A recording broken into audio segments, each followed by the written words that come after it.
광화문에 조선 대사관이라고 하면서 북한 대사관 자리를 미리 본인들이 만들어놨다. 조선 대사관에서 괄호치고 북한 대사관이라고 따로 또 적어놓기까지 했고요. 예. 남북이 하나 되어 뭐 이런 것들 깃발 지금 다 깔아놨습니다. 지금 광화문 광장이 오염되어 있어요. 통일부가요. 이재명 통일부가 북한 사이트 60여 개를 차단 해제를 추진하기로 했어요. 이 노동신문은 일반 자료로 전환하고 이제 탈북민이라는 표현을 북향민으로 이제 대체해 나가겠다라고 네. 발표를 했습니다. 그러니까 이것도 탈북자분들께서 이 용어가 얼마나 잘못됐는지 국회에서 직접 예. 탈북민분들이 이야기를 하셨어요. 예. 그러니까 이런 이야기들을 하는 게 그리고 제가 지금 사진 하나를 좀 제보를 드려도 될까요? 예. 제가 이거를 광화문에서 봤는데요. 예. 광화문에 조선 대사관이라고 하면서 예? 그리고 북한 대사관 자리를 미리 본인들이 만들어놨다. 라고 하면서 사진을 제가 찍어 왔는데 이게 말이 돼요 지금? 네, 지금 이 핸드폰에 없네. 그 사진을 지금 찍어 놓은 것들이 예. 있는데요. 지금 광화문에 이미 붙여놨습니다. 그러면서 북조선 대사관이라고 본인들이 만들어 놓고요. 그걸 공개적으로요? 네. 그냥 아주 크게 그냥 설치를 해놨어요. 개그나 코미디가 아니라? 네, 광화문 길 건너면 바로 있는 지금 그 공터로 만들어 놓은 것 있죠. 공원처럼 예. 그 박물관 바로 앞에 예. 거기다가 그걸 만들어 놨어요. 그렇게 하면서 평양의 한국 대사관 이렇게 적어놓고 그리고 예? 이 자리는 조선 대사관 자리 이렇게 딱 적어놨습니다. 이 나라가 얼마나 망가졌는지 제가 그걸 보고 주말에 제가 미술관을 갔다가 예. 현대미술관 다녀오는 길에 그걸 보고 이게 참 평화로운 마음으로 미술관 갔다 오는 길에 분노가 너무 차올랐었는데요. 예. 이 우리나라가 얼마나 망가졌는지를 보여준 장면이라고 생각을 해요. 잠시만요. 제가 사진 바로 보내드릴게요. 근데 이거 좀 이해가 잘 되지 않는데 이게 네. 어떤 단체에서 어떤 의미로 어떻게 했는지까지 정확하게는 모르겠습니다만은 네. 이 광화문의 북조선 대사관이라는 거는 이거는 저는 이해하기 어렵네요. 이건 완전히 정말 이건 비상식적인 문제인 것 같은데 이거는 정부가 허용하지 않고서 거기서 이 정도 수준의 설치는 못할 것 같고요. 구조물을 제가 지금 바로 보내드릴게요. 그냥 저거 아닐까요? 연기 이렇게 드라마나 영화나 이런 세트 같은. 네, 저는 그런 거거나 단순 시위 이런 건 줄 알았거든요. 예. 근데 그게 아니더라고요. 그래서 지금 그게 아니에요? 네, 바로 보내드렸습니다. 지금 우리 제작진에게 그러면 이어서 이거 말씀드리면 예. 보세요. 이게 이 사람들이 이미 작업을 하고 있는 거예요. 노동신문을 일반 자료로 전환을 한다거나 예.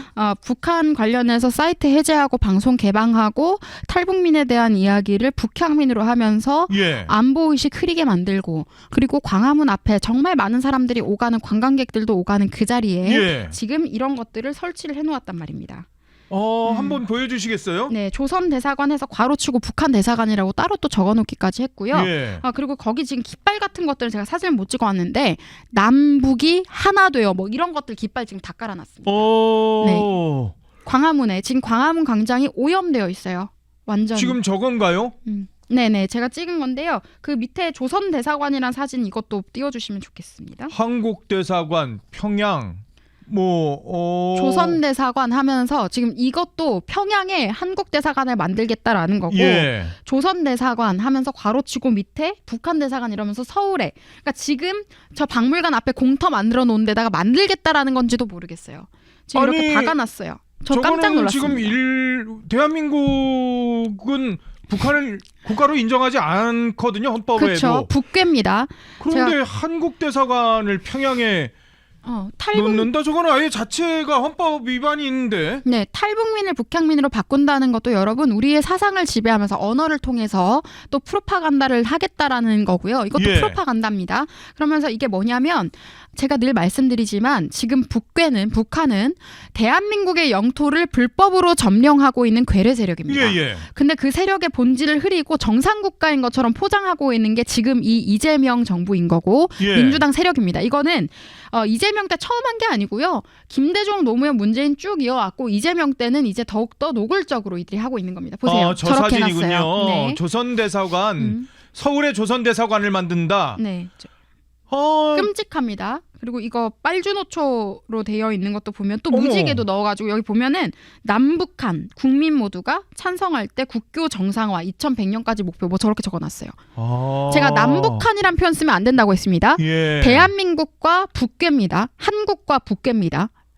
남북이란 단어를 쓰게 하는 것도 여러분 우리 사상을 지배하는 건데요. 마치 정상국가인 것처럼 북한을 인지하게 합니다. 그러니까 남한이란 표현도 쓰지 마세요. 한국이라고 하시고 대한민국이라고 하시는 게 맞고 북한은 북한, 북괴라고 하는 게 맞습니다. 조선이라는 것도 북한이 스스로 북조선이라고 하잖아요. 예, 예. 그러니까 이게 조선에 대한 미화하는 여러 가지 문화 선동을 하는 것도 북한에 대한 미화와도 맥이 닿아 있습니다.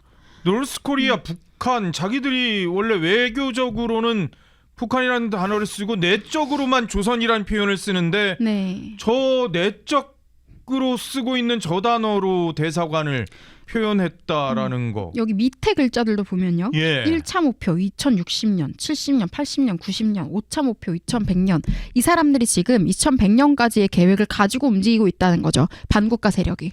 그러니까 이걸 우리가 절대 놓치시면 안 됩니다. 누가 했는지 모르겠습니다만은 여하튼. 저는 이게 바로 그 저기가 허용하지 않으면 뭐 구조물 설치할 수 없고 저기 민속박물관인가 그 박물관 있잖아요. 예. 박물관 바로 앞에 마당에 설치가 되어 있었기 때문에 어허. 박물관과 함께 설치했을 가능성도 있습니다. 그 박물관에도 무슨 남북한 화합 이런 거 깃발 같은 게 좀 걸려 있더라고요. 제가 보니까.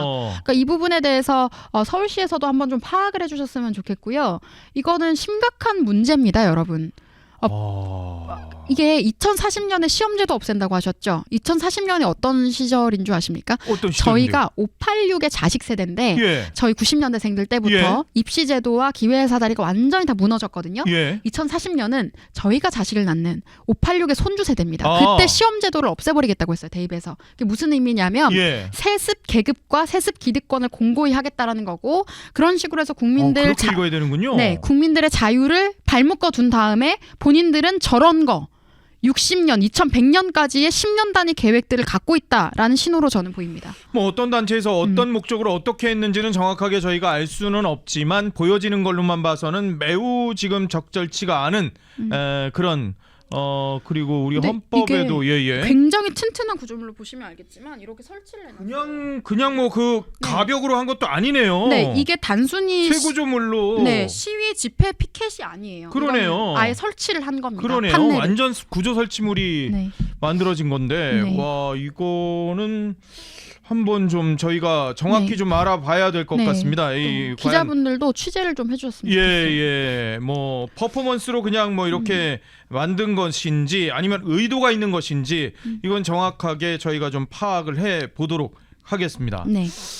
이 와중에 우상호 청와대 정무수석은 중국 비밀경찰서 의혹이 있었던 왕 하이쥔의 퇴임식에서 축사를 했다고 합니다. 이 사람이 그 송파에 있었던 그 비밀 경찰서 실소유주, 동방명주 실소유주로 주목된 인물입니다. 예, 물론 뭐 비밀 경찰서 의혹이 있었던. 예. 네, 그리고 뭐 이게 이 단체가 어떤 이야기들을 했느냐라고 보면은. 중국의 남중국해 주권 수호를 지지하며 미국의 한국 내 사드 배치에 반대한다는 성명을 냈던 단체입니다. 자매기관으로 있는. 그리고 중국 공산당의 통일전선 공작부 산하 조직으로 지목되기도 한 조직과 연관되어 있는 핵심 인사입니다. 그리고 이 사람들이 어떤 짓을 했는지 또 한번 짚어보면요.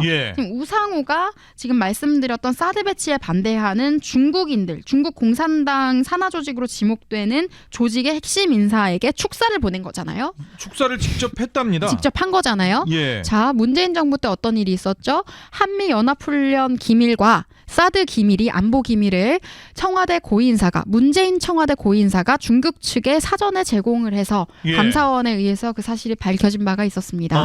다 연관이 되시죠?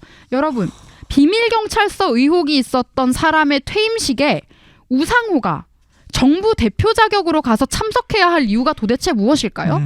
중국 공산당과 직접적으로 연루가 되어 있지 않다면 이렇게까지 적극적인 행보를 왜 보입니까?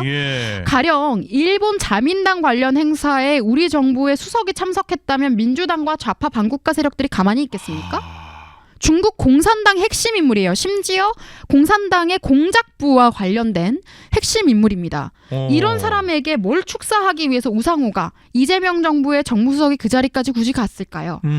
여러분 이건 심각하게 보셔야 됩니다. 중국에 대해서 문제 제기만 하면 대통령이 이재명이 공개국무회의에서 반중 집회를 하는 합법적인 집회를 하는 대한민국의 청년과 대학생들을 향해서 깽판이라고 운운하고 중국에게 고마워할 줄 알아야 된다고 이야기하고 중국을 비판할 경우에 형법으로 국민들에게 감히 단죄하겠다라는 무서운 협박을 민주당이 계속해서 퍼붓고 있는 이유가 무엇이겠습니까? 그리고 왜 중국의 공산당에서 기념식을 할 때 거기에 민주당 깃발이 나부끼고 있었을까요? 그러니까 이런 것들을 봤을 때 이게 음모론이 아닌 겁니다. 정무수석이 이런 행보를 보여서는 정말 안 되는 거죠. 이게 정말 심각한 것은 이 인물이 당시에 이제 동방명주 실소유주다라고 이제 지목이 되면서 그 앞에서 기자회견을 했는데요. 그때 나온 메시지도 아주 뻔뻔스러웠습니다.